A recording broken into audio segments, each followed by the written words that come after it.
Thank you so much. Rekha ji, Kedarnath Badrinath की यात्रा हो गई, गंगा स्नान भी किया या नहीं?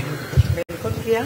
अच्छा, केदारनाथ बद्रीनाथ एक साथ ही, एक विधायक और एक मुख्यमंत्री का, मतलब एक बार बद्रीनाथ और एक केदारनाथ, मनौती थी या यूं ही बस?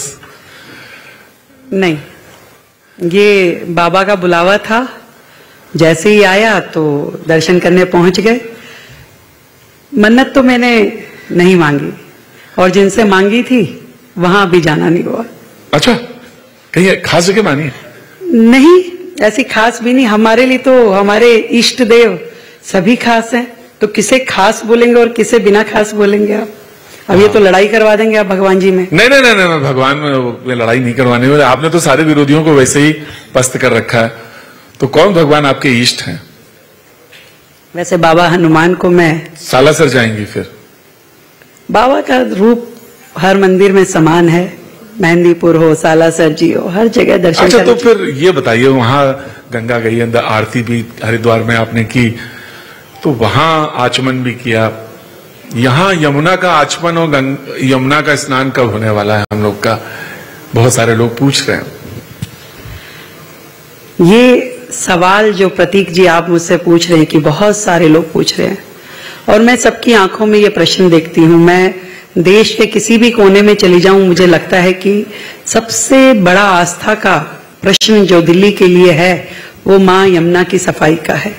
और वर्षों से उपेक्षित, वर्षों से लंबित काम जो पड़े हैं यमुना सफाई के निमित्त, मुझे अफसोस है कि पहले की सरकारों ने कभी उसको उस तरीके से ना लिया, ना उस पर काम किया। आज यदि हम सत्ता में आने के बाद डे 1 से उस प्रोजेक्ट पे काम करने की दिशा में आगे चल पड़े हैं, और ये काम ऐसा नहीं है कि मैं कहूं कि यमुना जी पे कोई झाड़ू लगनी है और आप पूछ लें कि हाँ जी झाड़ू तो कब तक लग जाएगी और मैं आपको बोल दूं कि हाँ जी हो गया। ये एक बहुत बड़ा विजन है, इसके लिए काम करने का एक बहुत बड़ा रास्ता है, और उस रास्ते पे चलना बहुत इंपॉर्टेंट है। मैं आज आपको बताना चाहती हूं इस मंच के माध्यम से कि यमुना सफाई है क्या। यमुना जो यमुनोत्री से शुरू होती है और जाकर के प्रयागराज पे खत्म होती है, 48 किलोमीटर का जो रास्ता है, 48 किलोमीटर का एक स्ट्रेच है जो दिल्ली में से होके गुजरता है। दिल्ली से पहले जब वो हरियाणा से जाता है तो हरियाणा के नाले उसमें छोड़ दिए जाते हैं। जब दिल्ली में आता है तो दिल्ली के जितना भी ड्रेनेज सिस्टम है, जितने भी बड़े नाले, छोटे नाले, 22 बड़े नाले जो नदी से भी बड़े हैं, नजफगढ़ ड्रेन जिसे साहिबी नदी कहते हैं, वो सभी नाले आखिर में जाते कहाँ हैं? वो सब यमुना जी में गिरते हैं। आज पूरी की पूरी दिल्ली में 1700 ऐसी अनऑथराइज कॉलोनियां हैं जिसमें सीवेज सिस्टम ही नहीं है, उसमें सीवर लाइन नहीं है। उसका सीवर कहां जा रहा है? आखिर तो किसी नाले में जुड़ता है। नाला कहां गिरता है? फिर जाके यमुना जी में गिरता है। आज इतनी अननोटिफाइड इंडस्ट्रियल एरिया जो है, आज यहां वहां जहां पे भी झुग्गी क्षेत्र है, क्या सब में सीवर लाइन है? कहां हो रहा है उनका सीवेज? कहां जा रहा है? आज दिल्ली का एक आदमी मुझे बता दे जो ये कह सके कि पूरी दिल्ली किस तरीके से रची बसी है, इसमें क्या व्यवस्था है, कितनी कॉलोनियों में आज सीवर होना चाहिए, बनना चाहिए, पाइपलाइन, नाले, कोई जवाब देने की स्थिति में नहीं है। माफ कीजिएगा, जो सरकारें 11 साल राज करके चली गई वो जवाब नहीं दे सकती, और जो 15 साल राज करके चले गए वो भी नहीं बता सकते। आज हम जहां खड़े हैं, जो धरोहर के रूप में हमें मिला है, मैं एक ही चीज कह सकती हूं, ये जो सरकार वर्तमान में आई है ये ईमानदारी से काम करने वाली सेवा वाली है। नियत और नीति हमारी स्पष्ट है। हमारा लक्ष्य है यमुना सफाई हो, यमुना अविरल जी। आपने एक सपना तो जरूर दिखाया, आपने सपने में दिखाया कि उसमें अंदर क्रूज चलेंगे, दोनों तटों पे फ्री मार्केट जैसा कुछ आपने प्लान किया है, या कुछ इस तरह का मार्केट होंगे, तो कुछ इस तरह का कुछ सपना बहुत बड़ा है। पर एक चीज निश्चित है कि जैसे मां गंगा में लोग स्नान कर पाते हैं, ऐसा ही दिल्ली में मां यमुना में भी लोग स्नान करते हैं, उसका भी आचमन कर पाए, ये लक्ष्य है। उसके आगे की चीजें तो जुड़ती जाएंगी। बहुत जरूरी ये है कि हमारी जो आस्था है मां यमुना के प्रति, उसका हम सम्मान रख पाए, और दिल्ली में यमुना का वो स्वरूप हो जिसकी वो हकदार है। आपके विरोधी आजकल नहीं दिखाई पड़ रहे हैं, जो सबसे प्रखर विरोधी हैं केजरीवाल जी, कहाँ हैं आजकल? उनकी जानकारी आपके पास बेहतर होगी। उन्होंने दिल्ली को तो कर ही दिया तबाह, अब पंजाब की ओर चल पड़े हैं। नहीं, उनका एक वीडियो आया है, उस वीडियो में उन्होंने दिखाया है कि किस तरह से दिल्ली के लोग बिजली से परेशान हैं, पानी से परेशान हैं, वादे जो आपने किए थे उससे परेशान है। उन्होंने एक वीडियो तो दिखाया है। 11 साल में कितना परेशान रहे ये नहीं बताया उन्होंने। 3 महीने में 100 दिन में वो बता रहे हैं कितना परेशान है। अरे तो अभी तो आप जो एज इट इज देखे गए हैं वही तो परोस रहे हैं। 3 महीने में आप सोचते हैं कि वो सारी चीजें जो आपके कर्म हैं इतने सालों के, वो आकर के हम इतने एक्सपर्ट हैं तुरंत रबड़ से मिटा देंगे, तुरंत वहां नई गाथा लिख देंगे, मतलब ऐसा सोचते हैं वो। ये धरोहर है, ये धरोहर है जो आम आदमी पार्टी का कुशासन जो दिल्ली में उन्होंने किया वो हमें देखे गए। यानी उस 100 दिन का जो आपसे हिसाब मांग रहे हैं वो, मैं कह रही हूं होते कौन है वो हिसाब मांगने वाले, जो 11 साल के अपने शासनकाल में पानी, दिल्ली जो है 40% जनता को नल के माध्यम से जल मिलता है जनाब, बाकी सारी जनता बिना नल के, पाइपलाइन से, टैंकर से, पता नहीं किससे पानी लेके पीती है। ये कार्यकाल था उनका? या वो जो कि पूरी दिल्ली आज झुग्गी झोपड़ी में बसी हुई है और उनके लिए वो मकान नहीं दे पाए, नाली, खड़ंजा, शौचालय नहीं दे पाए, वो उस दिल्ली की बात कर रहे हैं? किस दिल्ली की बात करते हैं वो? उन्होंने टैप खोला था, पानी पिया था। हाँ, वो नल कहां का था? उनके पिछवाड़े वाले घर का होगा।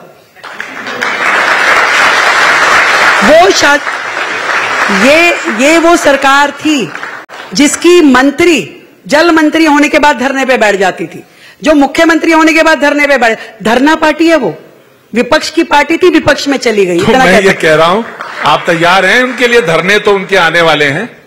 देखिए मैं तो कह ही रही हूं वो विपक्ष की पार्टी थी जो सत्ता पक्ष में रह के भी विपक्ष का काम करती थी, तो आज तो विपक्ष में करेगी। तो मुझे उनसे कोई गिला शिकवा नहीं है, ये उनका काम है, उन्हें करना ही चाहिए। पर मुझे लगता है कि वो ये जो 11 साल में उन्होंने जो कुछ नहीं किया और हमारी और एक उंगली करते, तो मैं ये बताना चाहती हूं एक उंगली सामने करते तो 4 आपकी अपनी और है, जवाब उनको भी देना है। वो सवाल पूछेंगे, लेकिन मैं अभी कुछ दिन पहले देख रहा था आपको, जहां पे मैं शो करता हूं कि नॉर्थ प्लेस में, आप पसीने से श्लथ एकदम और ऑपरेशन सिंदूर पे बोल रही थी।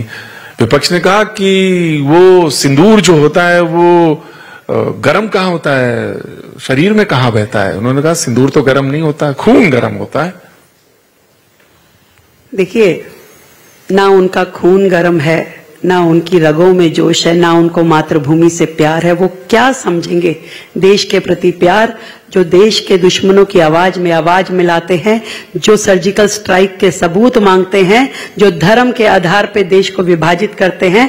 उनसे मैं कोई अपेक्षा नहीं करती कि उन्हें सिंदूर का मतलब पता हो या देश की सेनाओं के शौर्य का, कुछ नहीं।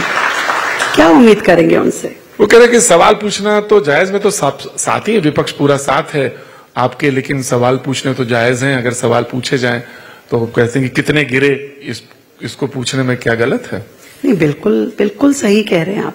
नहीं, ये सवाल जो वो पूछते हैं ये जाकर के दूसरे देश में भी पूछ ले कि क्या गिरे।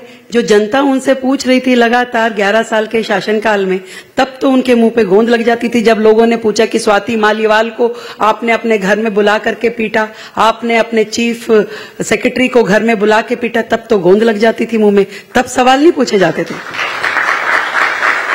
जब उनके विधायकों पे उंगली उठाई जाती थी कि वो रेप के केस में अंदर जा रहा है, कोई राशन कार्ड बनवाने के लिए महिलाओं का उपयोग करता था, तब सवाल का जवाब नहीं देते थे। वो शराब पे जितनी बातचीत हुई, कभी एक बार जवाब दिया केजरीवाल साहब ने? जिसके कारण से वो जेल गए, जिसके कारण से सत्ता गई, कभी बोले क्या? तब गोंद क्यों लग जाती थी? आज वो सवाल पूछते हैं देश की सेनाओं से, कमाल है। अच्छा, मैं आज एक सवाल आपसे पूछूं, अगर आपको डिफाइन करना हो अरविंद केजरीवाल जी को एक सेंटेंस में, तो कैसे डिफाइन करेंगे? फिर इसके बाद मैं दिल्ली पे पहुंचूं, दिल्ली के सवाल पूछूं। अगर डिफाइन करना हो तो एक सेंटेंस में अरविंद केजरीवाल जी। अरे आप एक सेंटेंस के एक शब्द में उनको डिफाइन कर दिया गया, आपदा। दिल्ली के लिए आपदा दी वो, जितना भले वक्त से निकली ठीक हो गया।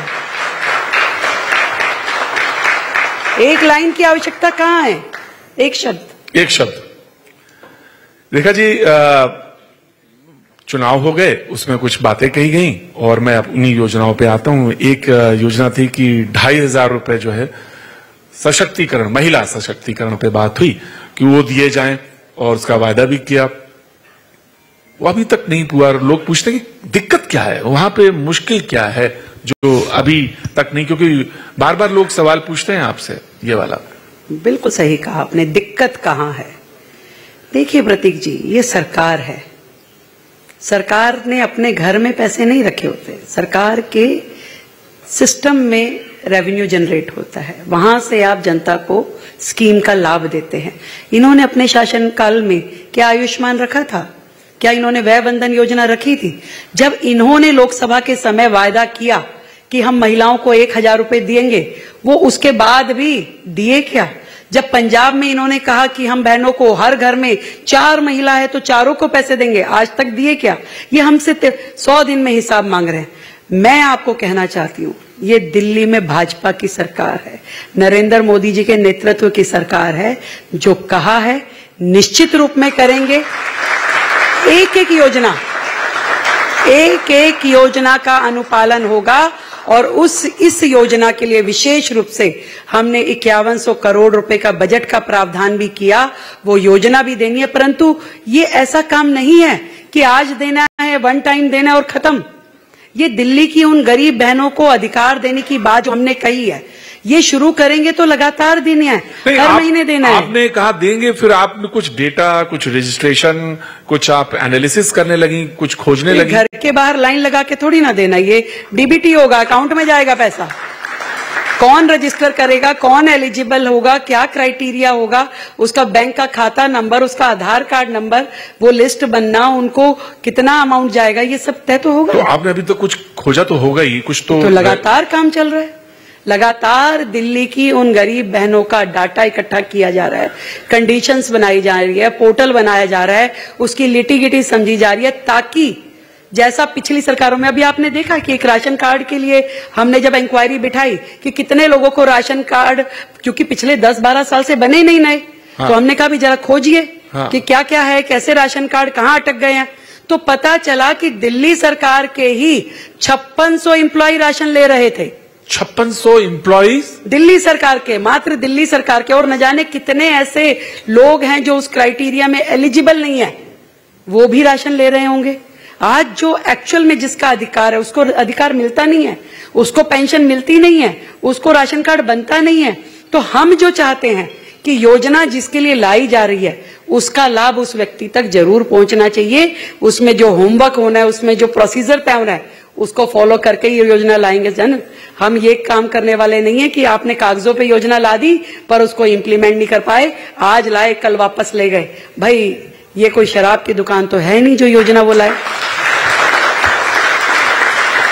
आप ये कह रही हैं 5600 लोग थे, तो उन पे कोई एक्शन भी लेंगे आप? बिल्कुल लेंगे। उनके राशन कार्ड काटे जाएंगे, उन्हें शोकॉज दिया जाएगा कि आप एक सरकारी योजना जिसके लिए आप एलिजिबल नहीं थे, आप कैसे उसका लाभ ले रहे थे, किसी गरीब का अधिकार आपने कैसे मारा। बिल्कुल उनके खिलाफ एक्शन होगा। महिला सुरक्षा, मैं एजुकेशन पे आऊं उससे पहले महिला सुरक्षा को लेकर बहुत सारे सवाल पूछे जाते हैं दिल्ली में, खास तौर से क्योंकि तमाम जगह के लोग भी आते हैं यहाँ पे, लगातार होते हैं। तो उसको लेकर कुछ आपने सोचा? क्योंकि आपने बसेस से मार्शल्स हटा दिए, तो लोगों ने कहा कि, फिर दूसरी बात उन्होंने कहा कि महिला सुरक्षा को लेकर उसके सशक्तिकरण के लिए यू हैव ए प्लान, कोई प्लान है? देखिए, पहली बात तो मैं ये कहना चाहूंगी कि ये जो पार्टी है, मार्शल हटा दिए, अरे मार्शल लगाए भी उन्होंने, हटाए भी उन्होंने, हमने कुछ नहीं किया। अभी तो हम उन्हीं के बही खातों का जायजा ले रहे हैं, अभी तो उन्हीं के कर्मों का हिसाब जोड़ रहे हैं, घटा रहे हैं कि भाई कहाँ पे क्या है। तो ना हमने मार्शल लगाए थे ना हम हटाए थे। ये तो बड़ी दुर्भाग्यपूर्ण स्थिति थी कि जिनका ये सोचना था कि दिल्ली जैसे शहर में पब्लिक ट्रांसपोर्ट पे भी मार्शल की जरूरत है, जबकि उसमें कैमरा होना चाहिए था, उसमें पैनिक बटन होना चाहिए था, वो नहीं करना, एक मार्शल होना चाहिए था। ये उनकी सोच थी, वो छोड़ दीजिए। पर दिल्ली की बहनें सुरक्षित हो, ये हमारा बहुत बड़ा कंसर्न है और हम लोग लगातार उस विषय पे काम करते हैं।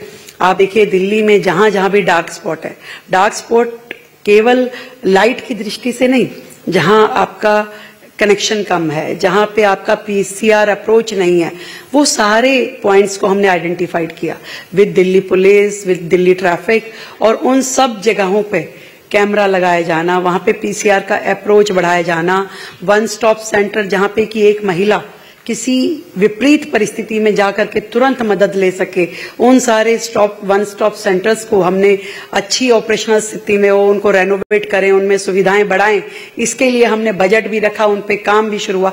तो ये सारे काम जो दिल्ली की बहनों की सुरक्षा के लिए जरूरी हैं, लगातार पुलिस और प्रशासन के साथ में बैठ के होना, एक एक विषय पे डिटेल स्टडी होना, ये काम चल रहा है।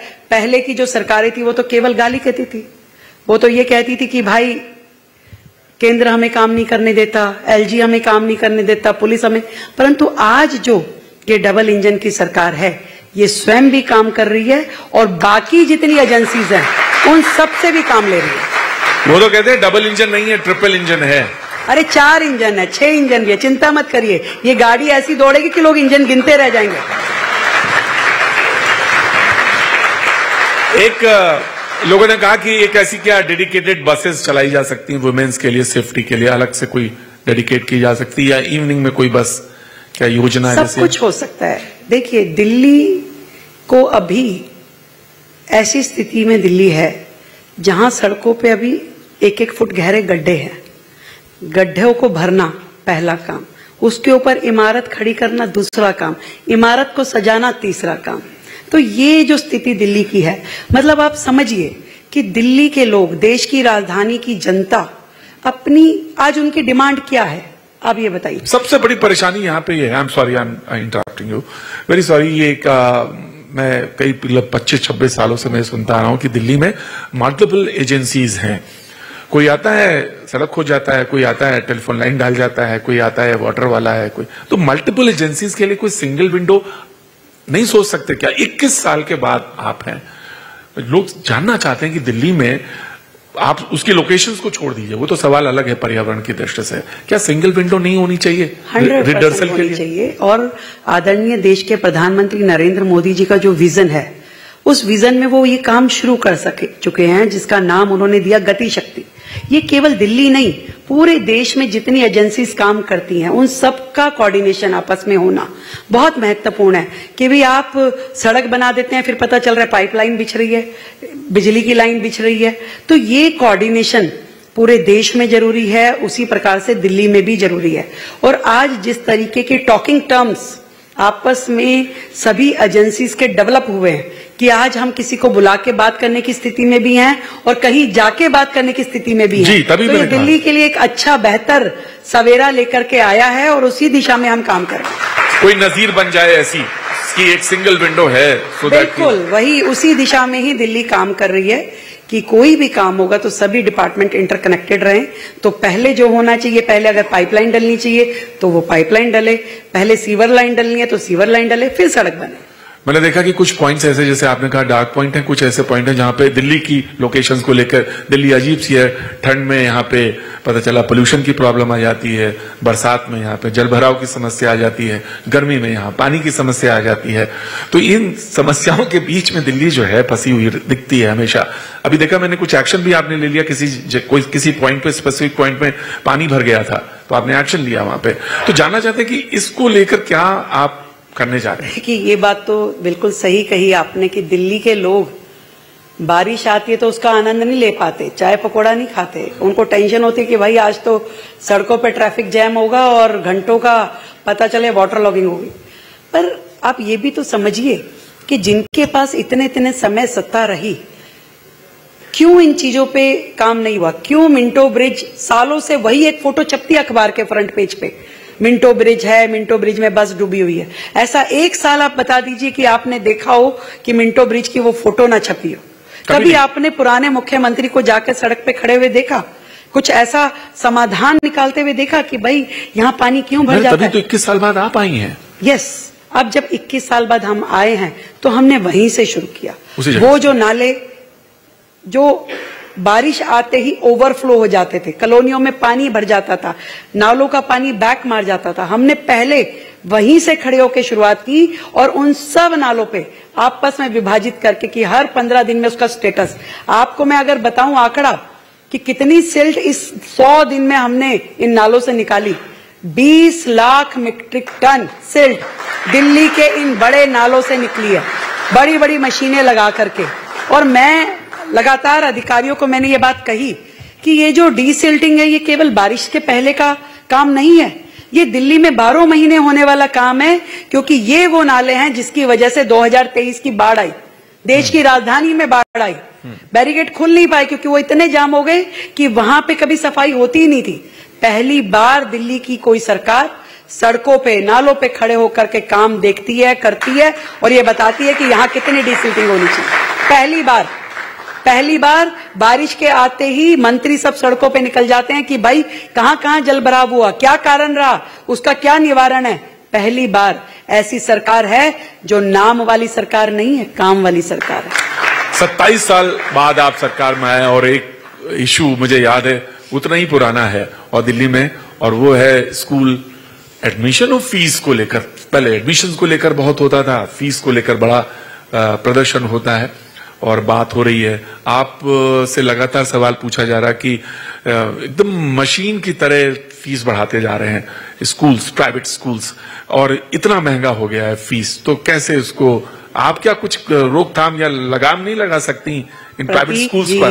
प्रतीक जी, देखिए कितना आपको लगेगा कि हर बात पे हम पिछली सरकार की बात कर रहे हैं, पर करनी पड़ेगी ना, क्या करें। आज आजादी के इतने सालों बाद हम सेंचुरी की बात कर रहे हैं और दिल्ली आज तक 1973 के स्कूल एक्ट से बंधी हुई है। उस एक्ट में कोई प्रोविजन नहीं है कि सरकार स्कूलों की फीस को रेगुलेट कर सकती है। उसमें मात्र एक लाइन लिखी है कि स्कूल अपनी फीस बढ़ाए और डायरेक्टर एजुकेशन को इंटीमेट कर दे, और लगातार स्कूल फीस बढ़ा रहे हैं, हर साल बढ़ा रहे थे। पहली बार भारतीय जनता पार्टी की सरकार दिल्ली में आने के बाद अपना दिल्ली की स्कूल फी रेगुलेशन का एक्ट हम लेकर के आए हैं, जो ये बताएगी कि स्कूल की फीस ऐसे नहीं बढ़ाई जा सकती भाई। स्कूल की फीस बढ़ानी है तो ये प्रोसीजर है जिसमें कि जो एसोसिएट पार्टीज हैं, वो पेरेंट्स हैं, वो टीचर्स हैं, वो मैनेजमेंट है, सबको इकट्ठा बैठना होगा। विपक्ष कह रहा है आपने बात नहीं करी, विपक्ष कह रहा है बात नहीं करी। मतलब सोसाइटी में जैसे वैसे वो लोग बात करते मतलब उनको क्या हम सुबह से लेकर रात तक का ये बताएं कि हम कब वॉशरूम जा रहे हैं, कब बाहर आ रहे हैं, या उनके लिए ट्वीट कर करके बताएं? वो खुद सचिवालय आते नहीं थे, खुद उनको तो सारी खबरें का अखबार में छपके मिलती है, तभी होता है। हमने कितने सेशन किए, कितना पेरेंट्स के साथ बैठे, कितनी बातचीत की, कितनी लीगल एड उसमें डिस्कस की, कितने लोग जो उससे जुड़े हुए हैं शिक्षाविदों से बात करके उस कानून को हम लेकर के आए हैं। अरे उनकी अगर औकात होती तो वो बना लेते ना अपने समय में। वो ये कहते हैं कि आज जो कानून वर्तमान सरकार लेके आई, इतनी हिम्मत थी उनकी। आज जो हमने डीएम्स को और बाकी लोगों को वहां पे इंक्वायरी करने के लिए, उनका डाटा, उनका पूरा जो फाइनेंशियल ऑडिट करने के लिए भेजा, क्या कभी उनके टाइम पे हुआ? उनके टाइम पे तो कोर्ट से लताड़ पड़ती थी, कोर्ट लताड़ देता था सरकार को, जाइए आपके पास कोई प्रावधान नहीं है इनकी फीस रोकने का। पहली बार कोर्ट ने सरकार का साथ दिया कि यस गवर्नमेंट इज राइट और स्कूल को जवाब देना पड़ेगा। वो तो कहते थे ना कि मेरे पास मजबूरी है, लेफ्टिनेंट गवर्नर भी नहीं सुन पाते और केंद्र सरकार भी, तो इसलिए वो कहते थे बड़ी मजबूरी रहती है उनकी। कुछ तो लोग कहेंगे, लोगों का काम है कहना। मतलब जब शीश महल बना तो लेफ्टिनेंट गवर्नर ने कुछ नहीं बोला, जब एक्साइज पॉलिसी बनी कि हर गली में शराब की दुकानें बनेगी तो लेफ्टिनेंट गवर्नर ने बोला। एजुकेशन एक्ट बनता तो जरूर एलजी साहब मना करते, नहीं। कुछ स्कूल्स को भी आपको अपने जैसे उन्होंने कुछ आइडेंटिफाइड किए स्कूल्स कि हम इन आइडेंटिफाइड स्कूल्स हैं, इनको ऐसा करेंगे ऐसा करेंगे। आपके पास भी कोई मॉडल सब स्कूल बराबर है, सब स्कूल बराबर। नियम एक होना चाहिए जो सब पे लागू हो और हर स्कूल को वो फॉलो करना होगा। दिल्ली की एजुकेशन पॉलिसी, दिल्ली का एजुकेशन फी रेगुलेशन एक्ट जो है वो हर स्कूल को फॉलो करना पड़ेगा। ये नियम है, नियम के हिसाब से। और जो नहीं मानेगा, जैसे उन्होंने यहां तक कह दिया कि भाई टेक ओवर कर लीजिए, वो तो विपक्ष कहता है टेक ओवर कर लीजिए। जो कानूनी उसमें रास्ता होगा, उनका रजिस्ट्रेशन कैंसिल करना, उस स्कूल को बंद करवाना, तो वो होगा। शिक्षा पे बात हुई, यमुना पे बात हुई, शिक्षा पे बात हुई, क्योंकि समय के विशेष में बात करनी है। एक बात और है, और वो है जो सबसे पहले आके आपने किया, और वो था आरोग्य। मिशन वाला, उस पे लेके उन्होंने आपने काम किया और लोगों ने कहा कि सबको स्वास्थ्य बीमा तो दे ही रहे हैं, वय वंदना योजना, इसमें 70 साल की अगर हो गए तो 10 लाख का मिलेगा और ये अच्छी स्कीम है। लेकिन लोगों ने कहा कि अगर वो कहते कि मेरी ही स्कीम है जिसको कि आप रंग रोगन करके आरोग्य मंदिर का नाम दे रहे हैं, वो मेरी ही जी हाँ, आप उसको नाम दे देते तो फिर आपको ये भी बताना पड़ेगा कि हाँ, तो बता रहे कि आरोग्य वाले से आरोग्य वाला कितना बेहतर है उनके मोहल्ला क्लिनिक से। आपको मोहल्ला क्लिनिक का कंसेप्ट पता है कि मोहल्ला क्लिनिक क्या है? मोहल्ला क्लिनिक जो दिल्ली में बने, नालों पे, यहां वहां, सड़क किनारे पोटा कैबिन बना के, टेम्परेरी कैबिन बना करके शुरू कर दिए गए। क्या किया?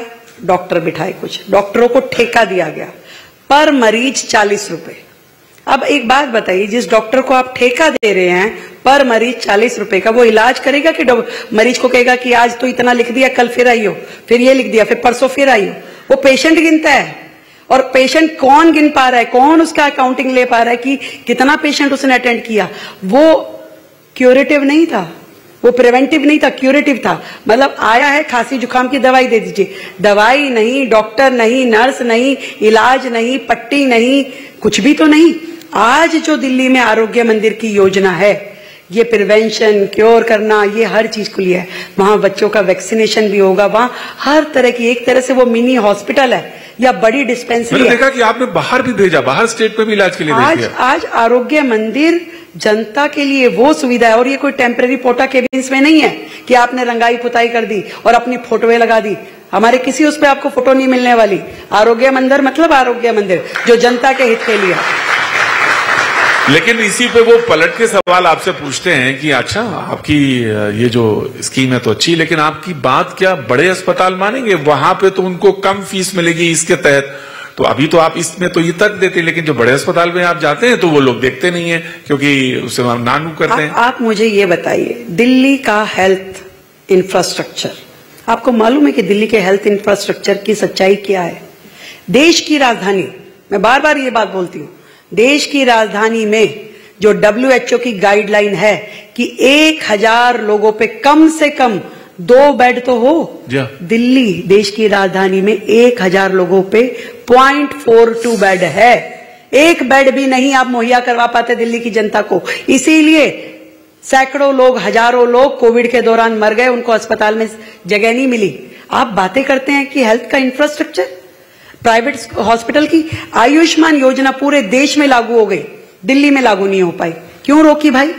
आपका क्या जा रहा था? अगर सरकार पैसे देके किसी का इलाज करा रही थी, आयुष्मान के तहत उसको जीवन की एश्योरेंस, हेल्थ की एश्योरेंस मिल रही थी, तो बताइए कि केजरीवाल साहब को कहां तकलीफ थी? मोदी जी की स्कीम थी, नहीं आने दिया। स्कीम जनता के लिए होती है, स्कीम केजरीवाल साहब की या मोदी जी की नहीं है, जनता के हित की स्कीम है। और भाई जो पैसा देगा, नाम अगर केंद्र का होगा तो केंद्र का लगेगा ना। तो फिर आप काहे गुहार लगा रहे? जब आपने कोविड के समय में क्यों आवाज लगाई, मोदी साहब मदद कीजिए, शाह साहब मदद कीजिए, फिर क्यों आवाज लगाई?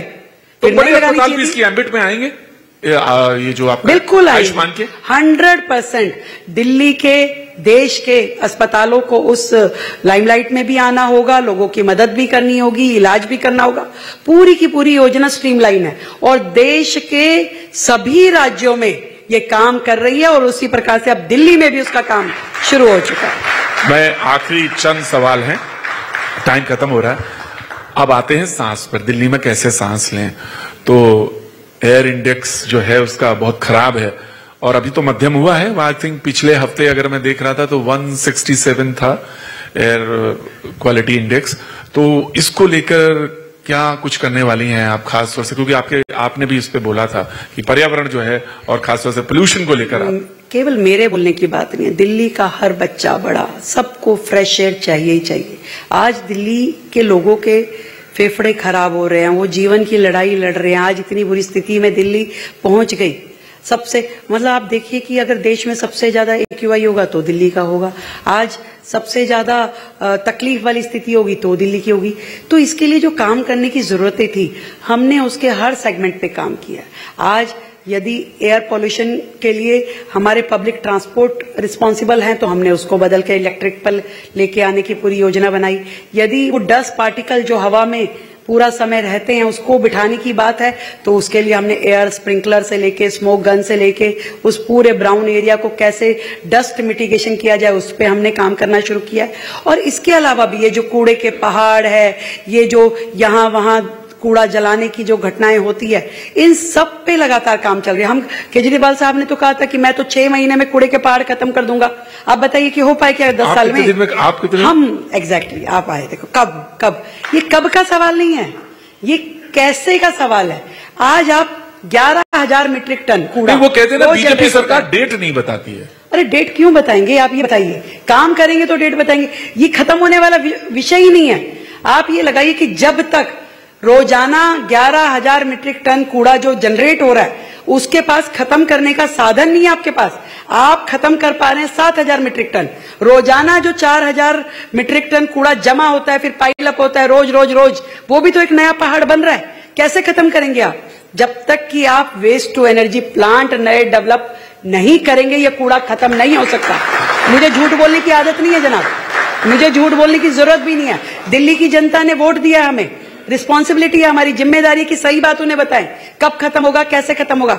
ये 4 नए वेस्ट टू एनर्जी प्लांट जो दिल्ली सरकार अब बना रही है ये तैयार होंगे। जब कूड़े का निष्पादन पूरी तरीके से होगा तब कूड़े के पहाड़ खत्म होना शुरू होंगे। और उसके लिए आज गाइडलाइन दूं, आज कोई डेडलाइन दूं, वो ठीक नहीं है। आखिरी सवाल आप ये कह रही कि मुझे बिल्कुल आखिरी सवाल, आप बार बार ये कह रही कि मुझे झूठ बोलने की आदत नहीं, मुझे झूठ बोलने की आदत। किसी और को है क्या झूठ बोलने की आदत?